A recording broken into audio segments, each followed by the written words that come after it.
umqeqeshi weBafana Bafana uHugo Broos ukwamukela ukuqoka komqeqeshi onamava nohlonishwayo uNasruddin Nabi kuKaizer Chiefs wathi akuzuzuzisa ukuthuthukisa amakhosi kuphela kodwa nebhola laseNingizimu Afrika. UNabi no-59 uthola ukuvelela ezwenikazi lase-Afrika ngemuva kokunqoba izicoco zeligi zilandelana neYoung Africans eTanzania ngo-2021, 2022 nango-2022-2023. Lo mqeqeshi waseBelgium ukusho lokhu ngokufika kukaNabi eNacharen ngemuva kokumemezela iqembu lakhe lakamuva leBafana elizodlala ne-Uganda neSouth Sudan kuyokuhlungela i-African Cup of Nations ka-2025. Ebuza ukuthi uNabi ongumeluleki ongowokudabuka eTunisia angase awaphatheleni amakhosi. UBroos uthe umazi kahle uNabi futhi ukholwa ukuthi ube yindoda efanele ukuqeqesha iqembu elikhulu elinjengeKaizer Chiefs elinengcindezi yokuwina indebe ngemuva kokuhluleka iminyaka eyisishiyagalolunye. Ngikhulume naye, kusho uBroos, ngesikhathi ngihlangana okokuqala eNingizimu Afrika noNabi ehhotela eliseSandton esihlala kulo sobabili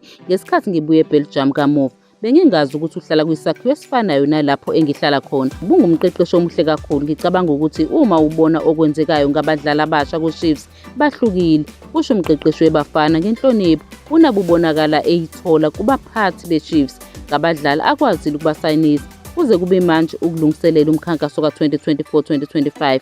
Ucabanga njengomqeqeshi wase-Europe, ufuna lokhu akufunayo. Ngicabanga ukuthi uyakuthola akufunayo, mhlambe kulula ukuthi akuthole kuChiefs ngoba akulula ukuba umqeqeshi kumakhosi. Ngicabanga ukuthi kunzima kakhulu kumqeqeshi waseNingizimu Afrika ukuthi cha ngifuna lokhu. Ngiyethemba futhi ngike ngasho phambilini akujwayelekile ukuthi iqembu elifana namakhosi libe sendaweni esikhombisa noma isishiyagalombili emqhudelwaneni, into engalungile ebholweni laseNingizimu Afrika. Ngakho-ke ngiyathemba ukuthi iChiefs isikhona futhi esiqongweni kule season futhi izolwa neMamelodi Sundowns ne-Orlando Pirates mhlambe neSuperSport United noma iStellenbosch FC ukuze sizoba namaqembu amahlanu noma isithupha alwela isicoco seligi. Ukuqhudelana kweChiefs kuwukuthuthuka okukhulu okungenzeka ebholeni laseNingizimu Afrika, hhayi ukubuswa iqembu elilodwa iSundowns engompetha beligi kayisikhombisa kulandelana njengoba besinakho eminyakeni emihlanu edlule. Umthelela kaNabi kuChiefs uzobonakala kuphela uma sekuqala imidlalo eBetway Premiership ngoSeptember 14. Amakhosi azobe sevakashela iMorumo Gallants ngoSeptember 14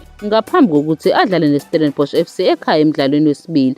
Umdlalo wasemuva odlala kwesokunxele uRushden Dodle osanda kusayiniswa esuka kweCape Town Spurs egawulwe yiZembe uyena kuphela umdlalo weChiefs uBroos amkhethele emdlalweni kaGroup K ne-Uganda e-Orlando Stadium ngoSeptember 6 neSouth Sudan ekuhambeni ngoSeptember 10.